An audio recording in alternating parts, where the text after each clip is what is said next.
Huh.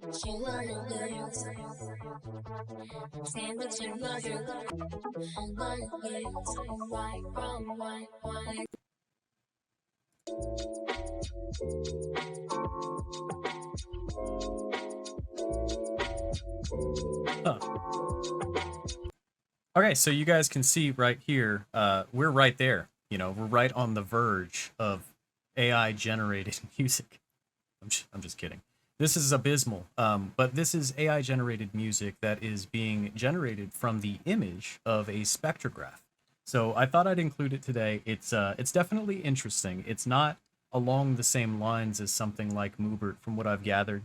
Moobert, as a service, from what I saw, seems to be a little bit more on the mathematical side. You know, generating a pattern, and from that, you know, you create a generated song, because songs are patterns. Songs are mathematical in that sense.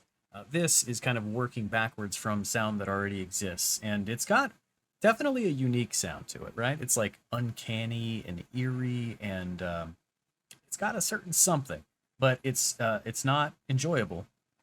We're still ways off from that. Hey everyone. Today I wanted to actually talk about something completely different. It's going to be bordering on sound, but I did want to talk about Microsoft as a company. There's something that it's a little concerning from my part.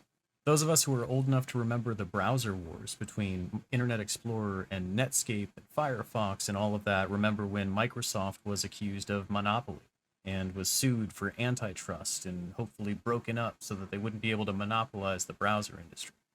Well, times have changed and time has passed, and unfortunately, Microsoft as a company is an industry leader in so many different areas. What I think we've managed to do is diversify them and also keep them on top.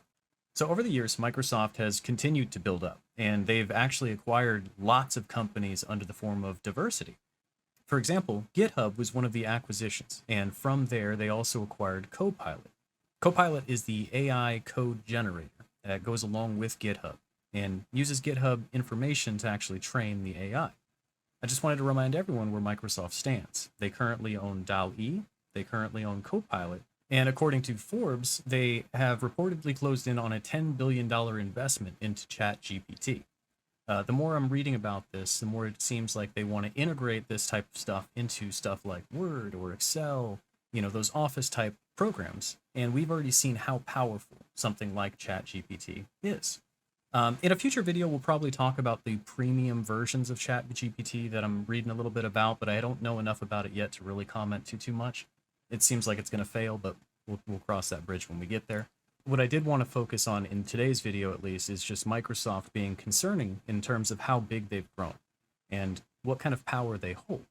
Touching back again onto sound, which is what I originally said we were going to talk about today, Microsoft is now able to mimic a human voice after just listening to 3 seconds of training. This is a new form of AI technology. They're calling it VAL-E, and it's being developed directly at Microsoft, so it doesn't seem like something they had to acquire, or at least the way that this reads.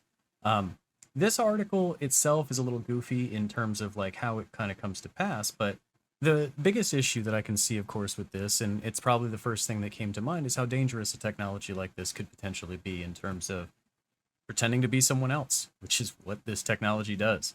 The good news is the research team has addressed those broader impacts and came to the conclusion that they shouldn't release this to the public. Microsoft is going to hold on to this technology, so you don't have anything to worry about, right? And that's really the concerning part, is that a lot of these technologies are becoming proprietary things that are owned by mega corporations who have tons of power, who have the ability to purchase your politicians, who have the ability to do kind of whatever they want. And that's really what I wanted to kind of continue to focus on here as we touch on AI news.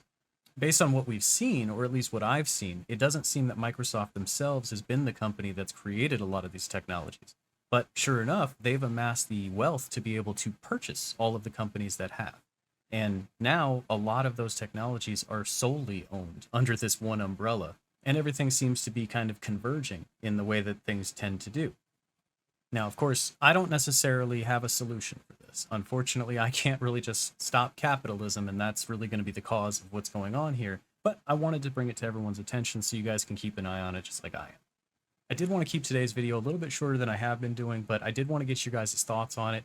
If you're excited to hear this kind of stuff and you're looking forward to the day where Microsoft's going to integrate all of these things directly into a lot of the tools that you're already using, let's talk about it in the comments. And if you are a little bit worried like I am, we can talk about that in the comments down below too. Don't forget to like and subscribe if you haven't already. And as always, thanks for watching.